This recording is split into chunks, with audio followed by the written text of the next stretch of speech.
एक लड़का जिसने स्कूल की पढ़ाई पूरी की, लेकिन मार्क्स इतने कम थे कि किसी अच्छे कॉलेज में एडमिशन नहीं मिला। घर वाले कहते थे कुछ नहीं कर पाएगा ये, सोसाइटी का लेबल लग गया, good for nothing. Family middle class थी, पैसे बस जरूरत भर के होते थे, लेकिन उस लड़के के अंदर कुछ और ही चल रहा था। एक दिन उसने अपने कमरे में खुद से एक वादा किया, मैं कुछ बड़ा करूंगा, बहुत बड़ा। लेकिन ना उसके पास कोई बड़ी डिग्री थी, ना कोई कनेक्शन, ना कोई पैसा, सिर्फ एक चीज थी उसके पास, एक बुक, एक पुरानी सी किताब जो उसे रेलवे स्टेशन के एक सेकंड हैंड स्टॉल से मिली थी। उस किताब का नाम था सोचना और अमीर होना, नेपोलियन हिल की लिखी हुई। उसने उस किताब को पढ़ा, फिर दोबारा पढ़ा, और फिर जैसे उसकी पूरी थिंकिंग बदल गई। आज वही लड़का एक करोड़ों की कंपनी का मालिक है, उसे दुनिया जानती है, लोग उससे इंस्पिरेशन लेते हैं। लेकिन सवाल ये नहीं कि वो करोड़पति कैसे बना, सवाल ये है क्या आप भी वैसा कर सकते हैं? क्या उस किताब में कुछ ऐसा है जो आपकी लाइफ बदल सकता है? क्या सच में सिर्फ सोचने से इंसान अमीर बन सकता है, या फिर ये बस एक मोटिवेशन वाली बात है? इस वीडियो में हम एक ऐसी जर्नी पर चलेंगे जहां सोचने का मतलब सिर्फ इमेजिनेशन नहीं होता,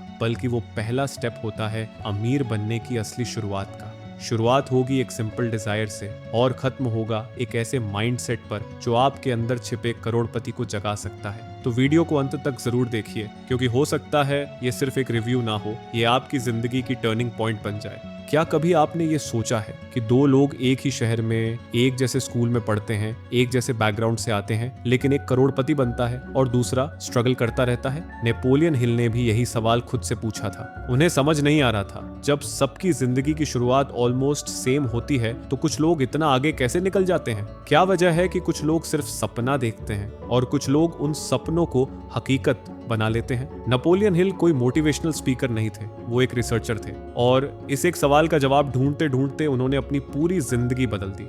साल था 1908, जब एक इंडस्ट्रियलिस्ट एंड्रू कार्नेगी ने उन्हें एक काम दिया। कार्नेगी ने कहा, मैं तुम्हें पैसे नहीं दूंगा, लेकिन अगर तुम तैयार हो तो मैं तुम्हें दुनिया के सबसे अमीर लोगों से मिलवाऊंगा। तुम उनसे सीखो, ऑब्जर्व करो और एक ऐसा फॉर्मूला बनाओ जो किसी भी आम इंसान को सक्सेसफुल बना सके। नेपोलियन हिल ने यह ऑफर एक्सेप्ट कर लिया और फिर शुरू हुआ एक ऐसा रिसर्च प्रोजेक्ट जो पूरे 25 साल तक चला। इन 25 सालों में उन्होंने 500 से ज्यादा सक्सेसफुल लोगों से बात की, Ford, Edison, Rockefeller, Graham Bell, और उन सब की सक्सेस के पीछे कॉमन पैटर्न्स को नोट किया। उन्होंने ये देखा कि सबके पास अलग अलग डिग्रीज थीं, अलग इंडस्ट्रीज थीं, अलग स्ट्रगल्स थीं, लेकिन उनके अंदर कुछ कॉमन क्वालिटीज थीं जो किसी भी इंसान को सक्सेस की तरफ ले जा सकती हैं। थिंक एंड ग्रो रिच कोई एक किताब नहीं है, ये उन 25 सालों की मेहनत, एक्सपीरियंस और ऑब्जर्वेशन का रिजल्ट है। और यही किताब हमें बताती है कि सक्सेस किस्मत से नहीं मिलती, वो सोच से मिलती है, लेकिन सिर्फ सोचने से नहीं, सोचने के सही तरीके से। नेपोलियन हिल ने यह साबित किया कि सक्सेस का कोई शॉर्टकट नहीं होता, लेकिन एक फॉर्मूला जरूर होता है, और वो फॉर्मूला हर किसी के लिए काम कर सकता है, चाहे आप स्टूडेंट हो, जॉब में हो, या कोई बिजनेस शुरू करना चाहते हो। इस वीडियो में हम यही फॉर्मूला डिकोड करेंगे स्टेप बाय स्टेप, और सबसे दिलचस्प बात यह है कि हर स्टेप को हम एक रिलेटेबल कहानी के जरिए समझेंगे, जिससे आप सिर्फ सुनेंगे नहीं बल्कि खुद को उस जर्नी में महसूस भी करेंगे। अब अगला सवाल उठता है, वो पहला स्टेप क्या था? वो कौन सी पहली चीज थी जो हर सफल इंसान में थी, जो रावी की कहानी में भी टर्निंग पॉइंट बनी? इसका जवाब आपको अगले हिस्से में मिलेगा। रवि का नाम आपने पहले कभी नहीं सुना होगा, और शायद ना ही उसकी जिंदगी में कोई ऐसा मोमेंट आया था जिसे स्पेशल कहा जा सके। वो एक टिपिकल मिडिल क्लास लड़का था। दिल्ली की एक नैरो स्ट्रीट में उसका घर था, छोटा सा, बिना लग्जरी के, लेकिन बहुत सारी उम्मीदों से भरा हुआ। रवि के पापा एक प्राइवेट जॉब में थे। महीने के आखिर में अक्सर टेंशन होता था कि लाइट का बिल कैसे भरा जाए और स्कूल की फीस कहां से निकलेगी। घर में डिसिप्लिन था, लेकिन ड्रीम्स की जगह बहुत कम थी। रवि बचपन से ही एवरेज स्टूडेंट रहा, ना कभी टॉप किया, ना कभी कोई अवार्ड मिला, बस पास होता रहा जैसे बहुत सारे बच्चे होते हैं। लेकिन रवि के अंदर एक बात अलग थी, उसे हमेशा लगता था कि वो कुछ और करने के लिए बना है। क्लास में जब कोई बच्चा डॉक्टर बनने का सपना बताता था या कोई इंजीनियर, तो रवि सोचता था मुझे ये सब नहीं करना है, मुझे कुछ बड़ा करना है, कुछ अलग। लेकिन जब आप छोटे घर में रहते हैं और हर बात पर नहीं सुनते हैं, तो एक वक्त के बाद आपका कॉन्फिडेंस भी साइलेंट मोड पे चला जाता है। रवि ने स्कूल तो पास कर लिया, लेकिन मार्क्स कम आए। कॉलेज में एडमिशन भी किसी 3rd ग्रेड प्राइवेट कॉलेज में हुआ। दोस्त लोग मजाक उड़ाते थे, अबे तू क्या कर लेगा? रवि हंस देता था, लेकिन अंदर ही अंदर वो टूटता जा रहा था। एक दिन कॉलेज से लौटते वक्त वो मेट्रो से उतरा और प्लेटफॉर्म पर एक पुरानी बुक्स की दुकान दिखी। यूं ही बिना कुछ सोचे वो वहां गया और वहां उसे एक किताब दिखी, डस्टी कवर, पुरानी बाइंडिंग, उस पर लिखा था think and grow rich, Napoleon Hill. उसने किताब उठाई, दुकान वाले ने कहा 50 रुपए। उस वक्त 50 रुपए भी बहुत लगे, लेकिन दिल ने कहा ले ले, शायद ये कुछ बदले। रात को रवि ने किताब पढ़नी शुरू की। पहले तो लगा ये भी एक टिपिकल मोटिवेशन वाली बुक होगी, लेकिन फिर उसे कुछ अलग सा फील हुआ। हर पेज जैसे उससे बात कर रहा था। पहली बार किसी ने उससे कहा तू कुछ बन सकता है, सिर्फ सोचने से नहीं, सही तरह से सोचने से। रवि की आंखों में स्पार्क आ गया, जैसे किसी ने अंदर छुपा हुआ इंजन स्टार्ट कर दिया हो। रवि को समझ आ गया था उसकी प्रॉब्लम उसकी फैमिली नहीं थी, उसके मार्क्स नहीं थे, उसके पास पैसे नहीं थे, ये सब एक्सटर्नल था। उसकी प्रॉब्लम थी माइंडसेट, और यही चीज उसे अब बदलनी थी। लेकिन सिर्फ माइंडसेट बदलने से सक्सेस मिलती है क्या? डिजायर को एक्शन में कैसे बदला जाए, फेथ कैसे लाया जाए जब चारों तरफ सिर्फ डाउट हो? यही शुरुआत थी रवि की इनर जर्नी की, और यही से निकलती है इस किताब की पहली और सबसे ताकतवर सीख, बर्निंग डिजायर। रवि ने उस रात किताब का पहला चैप्टर पढ़ा और वहीं लिखा था desire is the starting point of all achievement. यानी अगर अंदर से इच्छा इतनी जबरदस्त नहीं है कि नींद उड़ जाए, तो जिंदगी में कोई बड़ा बदलाव आ ही नहीं सकता। रवि को लगा जैसे किसी ने उसके दिल की बात पढ़ ली हो, क्योंकि वो भी तो कुछ दिन से ठीक से सो नहीं पा रहा था। हर रात सोचता था क्या मैं ऐसा कुछ कर सकता हूँ जिससे मैं अपने घर वालों का फ्यूचर बदल सकूं। लेकिन फिर डाउट आ जाता था, यार मैं कौन सा स्पेशल हूँ? नेपोलियन हिल ने उस डाउट का सीधा जवाब दिया, कोई भी इंसान स्पेशल नहीं होता, लेकिन उसकी इच्छा अगर क्लियर और इंटेंस हो तो वही उसे स्पेशल बना देती है। रवि ने उस दिन से सिर्फ सपने देखना बंद किया, अब उसने उन्हें लिखना शुरू किया। किताब में एक एक्सरसाइज थी, अपने गोल को एग्जैक्ट वर्ड्स में लिखो और हर दिन सुबह शाम दोहराओ। रवि ने अपने पुराने नोटबुक में लिखा, मैं 3 साल में 50 लाख रुपए का बिजनेस खड़ा करूंगा, जिससे मैं अपने घर का लोन चुका सकूं और खुद की पहचान बना सकूं। अब उसके पास एक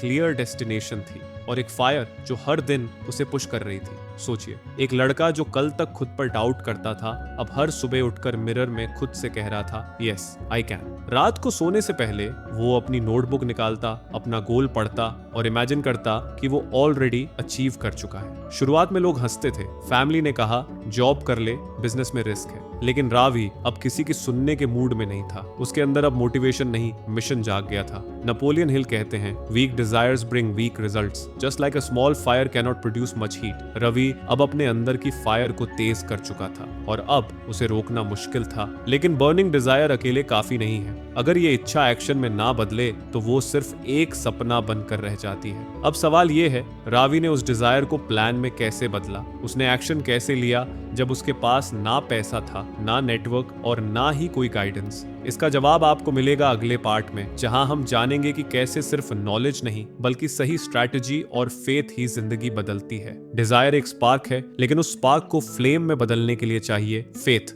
नेपोलियन हिल कहते हैं सोच सिर्फ तभी पावरफुल बनती है जब उसके साथ हो पूरा विश्वास। रवि ने अब अपना गोल क्लियर कर लिया था, उसने उसे नोटबुक में लिख लिया था, लेकिन माइंड में एक सवाल बार बार आता था, क्या मैं सच में ये कर पाऊंगा? क्योंकि जब आप कई बार फेल हो चुके होते हैं तो खुद पर विश्वास करना आसान नहीं होता, और यही सबसे बड़ा चैलेंज होता है, सेल्फ डाउट। लेकिन फिर रावी को किताब में मिला एक ऐसा तरीका जो हर इंसान को अपनी सोच दोबारा डिजाइन करने में हेल्प कर सकता है। इसका नाम था ऑटो सजेस्शन। ऑटो सजेस्शन का मतलब होता है बार बार अपने सबकॉन्शियस माइंड को एक ही मैसेज देना जब तक वो उसे रियलिटी मानना ना शुरू कर दे। जैसे अगर आप हर दिन खुद से कहें कि मुझसे नहीं होगा, तो कुछ ही हफ्तों में आपका माइंड उसी हिसाब से रिएक्ट करने लगेगा। लेकिन अगर आप हर दिन अपने माइंड को फीड करें, मैं केपेबल हूं, मैं अपना गोल अचीव करूंगा, तो धीरे धीरे वो मैसेज आपकी आइडेंटिटी का हिस्सा बन जाता है। रवि ने अब रोज सुबह और रात को अपना रिटन गोल 3 बार जोर से बोलना शुरू किया। वो अपने शब्दों को फील करता था जैसे वो ऑलरेडी अपने बिजनेस में काम कर रहा हो। उसने अपने कमरे की दीवार पर एक व्हाइट पेपर चिपका दिया। उस पर लिखा था, मैं एक सफल ऑनलाइन बिजनेस बनाऊंगा और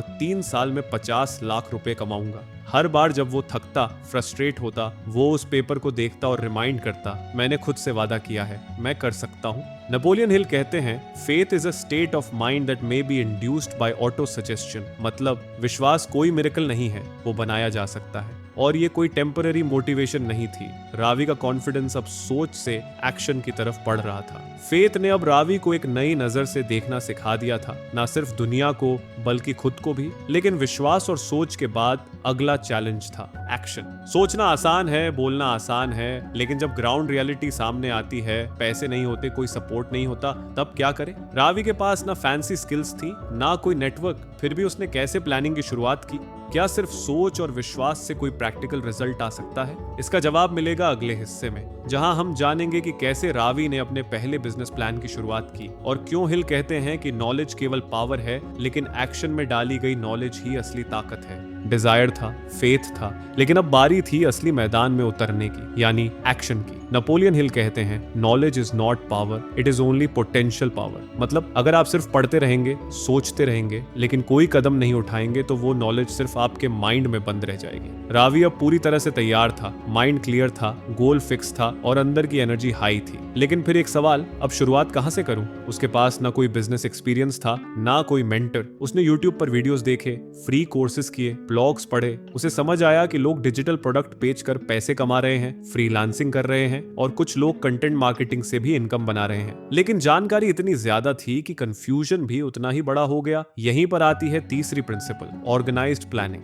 नेपोलियन हिल साफ कहते हैं, unorganised knowledge does not produce results. आपके पास चाहे कितनी भी इंफॉर्मेशन हो, अगर आप उसे प्लान में कन्वर्ट नहीं कर पाते तो वो किसी काम की नहीं। रावी ने अपनी नोटबुक निकाली और एक साधारण सा फ्रेमवर्क बनाया। कदम संख्या 1, मैं कौन सी कौशल सीख सकता हूं जिससे मैं पैसे कमा सकूं। स्टेप नंबर 2, उस स्किल को मैं कैसे दूसरों को ऑफर कर सकता हूं। स्टेप नंबर 3, मुझे पहला क्लाइंट कैसे मिलेगा। स्टेप नंबर 4, अगर ये फेल हुआ तो प्लान बी क्या है। उसने तय किया वो ग्राफिक डिजाइनिंग सीखेगा। शुरू में यूट्यूब से सीखा, फिर एक फ्री ऑनलाइन कोर्स किया। डिजाइन्स बनाए, उन्हें इंस्टाग्राम और लिंक्डइन पर डाला, फिर फाइवर और अपवर्क पर प्रोफाइल बनाई। हर दिन 10 क्लाइंट्स को मैसेज करता। एक हफ्ता बीत गया, कोई रिस्पॉन्स नहीं। दूसरा हफ्ता, फिर भी कोई रिप्लाई नहीं। रावी फिर से टूटने लगा। उसे लगा शायद ये भी काम नहीं करेगा, लेकिन तभी उसे नेपोलियन हिल की एक लाइन याद आई, a quitter never wins and a winner never quits. Ravi ने हार मानने की जगह स्ट्रैटेजी बदली। उसने अपने डिजाइन सैंपल्स को इम्प्रूव किया,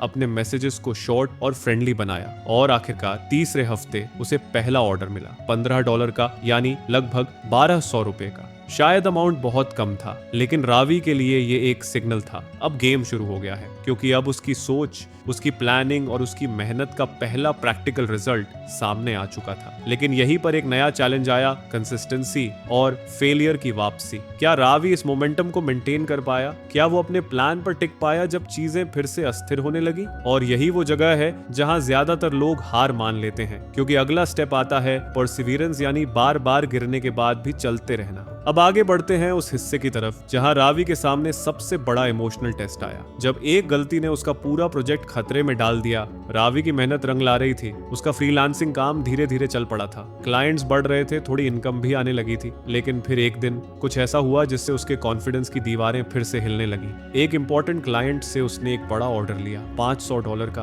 पहली बार इतनी बड़ी अपॉर्चुनिटी हाथ में थी, लेकिन डिलीवरी में एक गलती हो गई। क्लाइंट को काम पसंद नहीं आया और उसने ना सिर्फ ऑर्डर कैंसिल किया, बल्कि एक बैड रिव्यू भी दे दिया। रावी का दिल टूट गया। उसे लगने लगा शायद मैं इस लायक ही नहीं हूँ। उसने सोचा क्या अब वापस जॉब ढूंढनी चाहिए। उसकी पूरी ग्रोथ एक झटके में फ्रीज हो गई। और ये सिर्फ बिजनेस की प्रॉब्लम नहीं थी, ये एक इनविजिबल दुश्मन का असर था, और उस दुश्मन का नाम था फियर। नेपोलियन हिल कहते हैं, fear is nothing more than एक स्टेट ऑफ माइंड। मतलब डर बाहर नहीं होता, वो अंदर होता है। और जब हम डर को इंपॉर्टेंस देने लगते हैं तो वो सोच को पैरालाइज्ड कर देता है। सोचिए कितनी बार आपने कुछ नया शुरू करने से पहले ही खुद को रोक लिया है, इस डर से कि अगर फेल हो गया तो। रावी भी वहीं फंसा हुआ था। अगर अगला क्लाइंट भी नाराज हो गया तो, अगर अकाउंट सस्पेंड हो गया तो। नेपोलियन हिल ने अपनी किताब में 6 मुख्य डर बताए हैं जो हर इंसान को रोकते हैं। पैसों का डर, लोग क्या कहेंगे, बीमार हो जाने का डर, किसी अपने को खो देने का डर, बूढ़े हो जाने का डर, मरने का डर, और रावी का डर फेलियर का। इन सब का मिक्स था, क्योंकि उसे डर था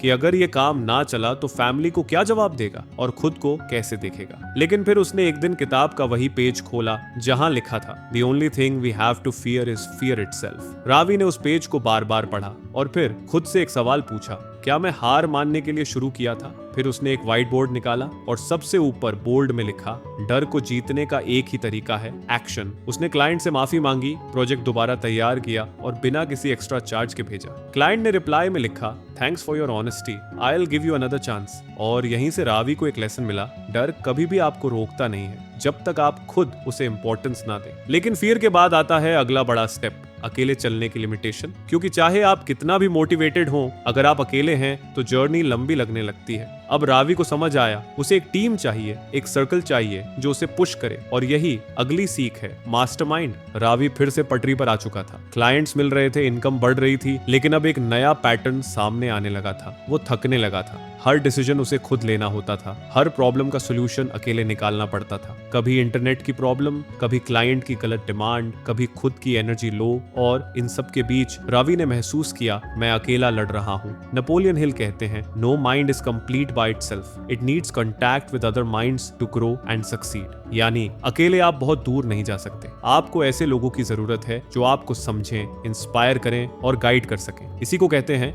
मास्टरमाइंड ग्रुप। ये कोई बड़ी कॉर्पोरेट टीम नहीं होती, ये 2 या 3 लोग भी हो सकते हैं जिनकी सोच एक जैसे गोल की तरफ हो। रावी ने अब अपने जैसे कुछ लोगों से ऑनलाइन कनेक्ट करना शुरू किया, जो फ्रीलांसिंग कर रहे थे, बिजनेस बिल्ड कर रहे थे या स्ट्रगल कर रहे थे। इंस्टाग्राम, लिंक्डइन, डिस्कॉर्ड, जहां भी उसे कोई ऐसा इंसान मिला जो अपनी जर्नी ऑनेस्टली शेयर कर रहा था, रावी ने उससे बातचीत शुरू की। धीरे धीरे उसने एक छोटा सा सर्कल बनाया, 3 लोग। कोई उसे मार्केटिंग में गाइड करता, कोई टाइम मैनेजमेंट में थे, और कोई बस एक दोस्त की तरह सपोर्ट करता। अब रावी अकेला नहीं था। जब किसी दिन क्लाइंट गुस्से में फीडबैक देता तो कोई उसे काम रहने को कहता। जब डाउट आता, क्या मैं ये कर भी पाऊंगा, तो सर्कल में से कोई कहता, भाई तू अच्छा कर रहा है, बस लगे रह। और ये छोटा सा मास्टरमाइंड ग्रुप रावी की थिंकिंग को लेवल अप करने लगा। हिल कहते हैं, जब 2 माइंड्स एक गोल के लिए सिंक में होते हैं तो एक थर्ड इनविजिबल पावर बनती है जो अकेले इंसान में नहीं होती। ये पावर आपको क्लैरिटी देती है, आइडियाज देती है, और सबसे इंपॉर्टेंट करेज देती है आगे बढ़ने का। रावी का फोकस अब शार्पर हो चुका था। वो सिर्फ हसल नहीं कर रहा था, अब वो स्मार्ट स्ट्रैटेजी के साथ मूव कर रहा था। अपने एक मास्टरमाइंड फ्रेंड की सलाह पर उसने एक न्यू गिग लॉन्च की और उसका इनकम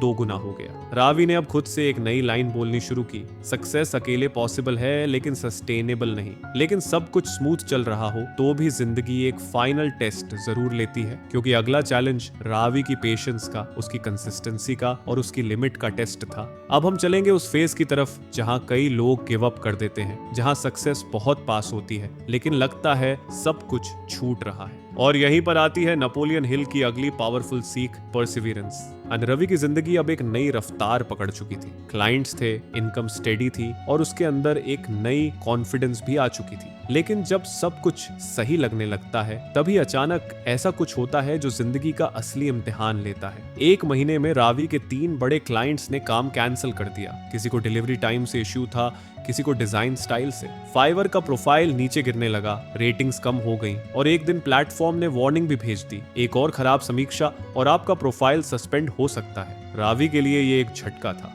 वो सारी मेहनत, सारी ग्रोथ एक झटके में फिसलती हुई लग रही थी। उसने एक दिन लैपटॉप बंद किया और खुद से कहा, क्या मैं वापस वही बन रहा हूं जो कभी था? नेपोलियन हिल कहते हैं, most people give up just when success is with in reach. यानी ज्यादातर लोग उस मोड़ पर हार मान लेते हैं जहां से सक्सेस सिर्फ एक कदम दूर होती है। हिल ने अपनी किताब में लिखा है कि किसी भी बड़े गोल को पाने से पहले जिंदगी आपको टेस्ट जरूर करेगी, ये देखने के लिए कि आप उस गोल के लायक हैं या नहीं। इस टेस्ट का नाम है परसिवियरेंस, यानी चाहे जितनी बार गिरो, हर बार उठो और चलते रहो। रावी ने खुद को 2 दिन का ब्रेक दिया, सोचने, रीसेट करने और एनर्जी रिचार्ज करने के लिए। उसने अपने मास्टरमाइंड सर्कल से बात की और फिर एक नई स्ट्रैटेजी बनाई। उसने अपने पुराने क्लाइंट्स से फीडबैक मांगा, जहां गलती थी वहां सुधार किया। उसने अपने गिग डिस्क्रिप्शन को अपडेट किया, अपनी स्पीड इंप्रूव की और डिजाइन्स को पर्सनलाइज करना शुरू किया। 3 हफ्ते तक उसे कोई नया ऑर्डर नहीं मिला, लेकिन उसने हार नहीं मानी।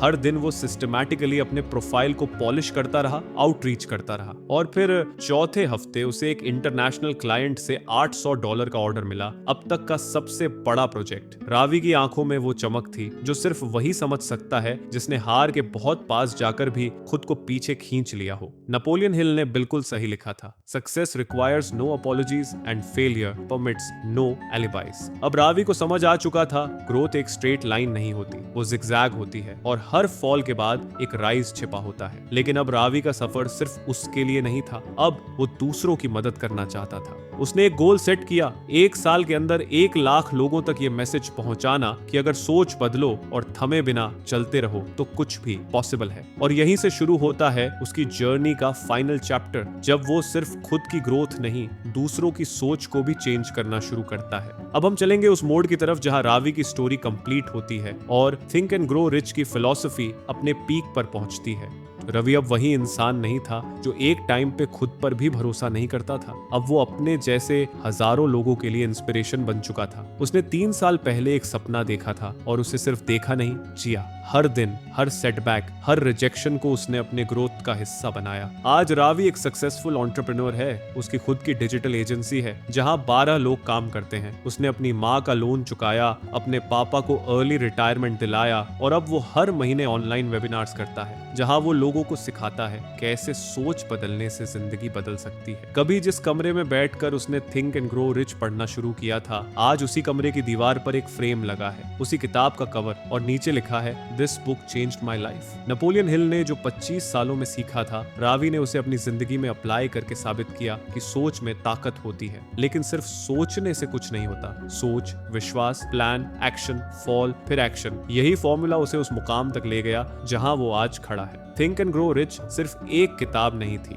वो एक रोड मैप थी। रावी कोई स्पेशल बैकग्राउंड से नहीं आया था। उसके पास ना पैसे थे, ना कॉन्टैक्ट्स। फर्क सिर्फ इतना था, उसने सोचने का तरीका बदल दिया। और अगर रावी कर सकता है तो आप भी कर सकते हैं, क्योंकि सोच बदलने में कोई खर्चा नहीं आता, सिर्फ हिम्मत लगती है। और जब आप हिम्मत से सोचेंगे तो कामयाबी खुद रास्ता बनाएगी। याद है हमने शुरुआत में एक सवाल पूछा था, एक बर्बाद जिंदगी करोड़पति कैसे बनती है? तो जवाब यही है, वो जिंदगी बर्बाद नहीं होती अगर इंसान सोचने का तरीका बदल दे। रावी की तरह हर एक आम इंसान की स्टोरी भी बदल सकती है, बस जरूरत है एक थॉट को एक्शन में बदलने की। और थिंक एंड ग्रो रिच वो पहला स्टेप हो सकता है उस बदलाव का। थिंक एंड ग्रो रिच कोई सिर्फ अमीर बनने वाली किताब नहीं है, ये सोचने और जीने का तरीका सिखाती है। नेपोलियन हिल ने इसे उस इंसान के लिए लिखा है जो जिंदगी में कुछ बड़ा करना चाहता है लेकिन अभी डायरेक्शन नहीं जानता। चाहे आप स्टूडेंट हो या जॉब में, फ्रीलांसर हो या किसी ड्रीम को शुरू करने की सोच रहे हो, ये किताब आपके लिए है।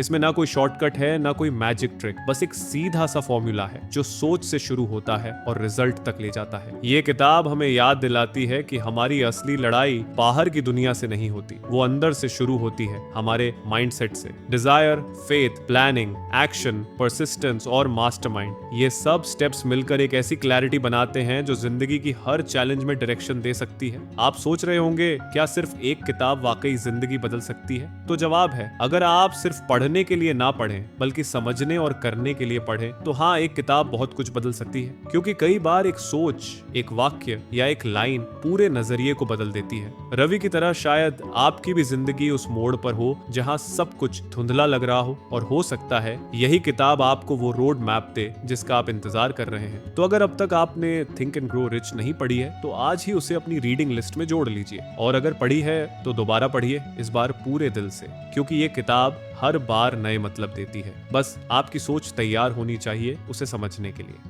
याद है हमने इस वीडियो की शुरुआत एक सवाल से की थी, एक बर्बाद जिंदगी करोड़पति कैसे बनी? वो लड़का जो ना पढ़ाई में कुछ खास था, ना स्किल्स में आगे, ना कनेक्शंस थे, वो कैसे एक दिन अपने घर के कोने से निकलकर करोड़ों की कंपनी का मालिक बन गया? उसने कोई शॉर्टकट नहीं लिया, ना कोई जादू हुआ, सिर्फ एक काम किया, उसने सोचने का तरीका बदल दिया। और यही तो सबसे बड़ा पॉइंट है, कोई भी इंसान जो आज जिंदगी से हारा हुआ महसूस करता है, जो खुद पर डाउट करता है, जिसके सपने धुंधले हो चुके हैं, वो सब कुछ फिर से बना सकते हैं अगर वो अपने माइंड सेट को रीसेट कर ले। रावी की कहानी सिर्फ उसकी नहीं है, ये आपकी भी हो सकती है। उसका स्ट्रगल, उसकी हार, उसकी जीत, हम सभी की जिंदगी में किसी ना किसी रूप में होती है। थिंक एंड ग्रो रिच सिर्फ एक किताब नहीं है, ये एक मिरर है जो आपको आपकी पॉसिबिलिटीज दिखाती है, एक ऐसी थिंकिंग जो एवरेज से एक्स्ट्रॉर्डिनरी की तरफ ले जाती है। और इस वीडियो का असली मकसद बस यही था कि आप ये महसूस करें कि आप भी कर सकते हैं। आपके अंदर भी वो स्पार्क है, वो ड्रीम है और वो सोच भी जो दुनिया को बदल सकती है। तो अगर आपको रावी की जर्नी में अपना कोई हिस्सा महसूस हुआ, अगर किसी भी हिस्से ने आपको थोड़ा सा भी सोचने पर मजबूर किया, तो ये वीडियो आपके लिए थी। और अब ये आपकी बारी है। कमेंट में लिखिए, मैं सोच बदलने के लिए तैयार हूँ, और आज से अपनी नई जर्नी की शुरुआत कीजिए, क्योंकि सोचने से ही सब कुछ शुरू होता है। और थिंक एंड ग्रो रिच वो सोच है जो बदल सकती है पूरी जिंदगी।